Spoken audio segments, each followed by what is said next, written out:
नमस्कार, प्रभा साक्षी देख रहे हैं आप। पेश है न्यूज रफ्तार से। उपराज्यपाल वीके सक्सेना द्वारा नियुक्त 10 एल्डरमैन को पहले शपथ दिलाने को लेकर आम आदमी पार्टी के पार्षदों के तीखे विरोध के बीच नवनिर्वाचित दिल्ली नगर निगम की पहली बैठक शुक्रवार को महापौर और उप महापौर के चुनाव के बिना ही स्थगित कर दी गई। इसके बाद से भाजपा और आम आदमी पार्टी के नेताओं के बीच जबरदस्त वार पलटवार का दौर चल रहा है।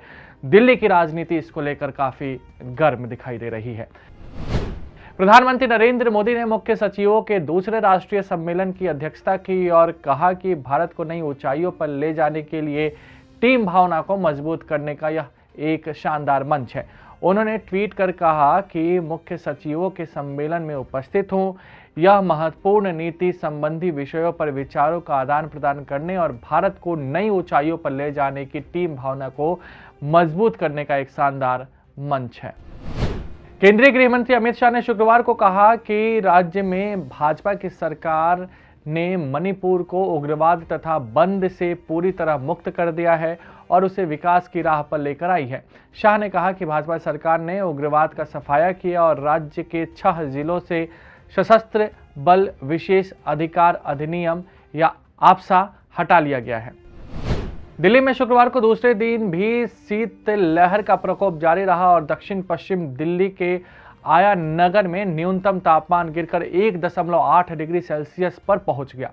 भारत मौसम विज्ञान विभाग के आंकड़ों के अनुसार उत्तर पश्चिम भारत और देश के मध्य तथा पूर्वी हिस्सों में कोहरे की घनी चादर छाई रही, जिससे सड़क और रेल यातायात भी प्रभावित हुआ। भाजपा के राष्ट्रीय अध्यक्ष जेपी नड्डा ने कर्नाटक के तुमकुरु में जनसभा को संबोधित किया। इस दौरान उन्होंने कांग्रेस पर निशाना साधते हुए कहा कि यूपीए पिछली सीट पर कर्नाटक के लोगों के हितों की अनदेखी करता रहा, जबकि एनडीए उनके हितों को सबसे आगे रखता रहा है। उन्होंने कहा कि कांग्रेस ने लोगों को गांव से लेकर राज्य स्तर तक बांट दिया और वंशवादी शासन को बढ़ावा देने के लिए केवल वोट बैंक की राजनीति की। उन्होंने साफ तौर पर कहा कि प्रधानमंत्री नरेंद्र मोदी ने वंशवादी राजनीति को समाप्त कर विकास की राजनीति को बढ़ावा दिया है। कांग्रेस के पूर्व अध्यक्ष राहुल गांधी शुक्रवार को हरियाणा में थे और कहा कि भाजपा की सरकार ने हरियाणा बेरोजगारी का चैंपियन बन गया है और इस प्रदेश के युवा शक्ति जाया हो रही है। उन्होंने भारत जोड़ो यात्रा के तहत आयोजित जनसभा में कहा कि यह यात्रा पूरे देश को जोड़ रही है और करोड़ों लोग अब नफरत के बाजार में मोहब्बत की दुकान खोल रहे हैं। कांग्रेस अध्यक्ष मल्लिकार्जुन खड़गे ने अयोध्या में राम मंदिर निर्माण का काम अगले साल 1 जनवरी तक पूरा होने की गृह मंत्री अमित शाह की घोषणा को लेकर उन पर निशाना साधते हुए शुक्रवार से सवाल किया कि क्या शाह राम मंदिर के पुजारी हैं जो वह ऐसी घोषणा कर रहे हैं।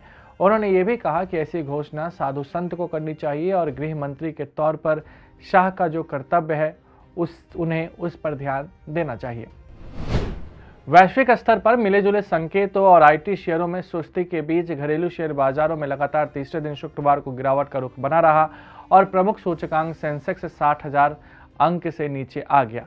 बीएसई का 30 शेयरों पर आधारित सूचकांक सेंसेक्स से 452.90 अंक यानी कि 0.75 अंक लुढ़क कर 59,900.37 अंक पर बंद हुआ।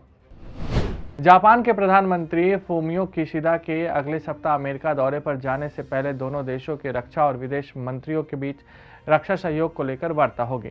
किशिदा G7 देशों के अपने दौरे के अंतिम चरण में अमेरिका पहुंचेंगे। किशिदा फ्रांस, इटली, ब्रिटेन और कनाडा समेत 5 देशों की अपनी यात्रा सोमवार को शुरू करेंगे और 13 जनवरी को अमेरिकी राष्ट्रपति जो बाइडेन से मुलाकात भी करेंगे।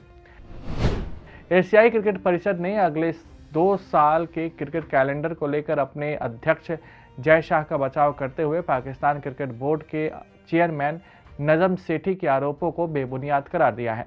भारतीय क्रिकेट कंट्रोल बोर्ड के सचिव और ACC अध्यक्ष जय शाह ने गुरुवार को 2 साल के कार्यक्रम कैलेंडर को ट्वीट कर साझा किया था।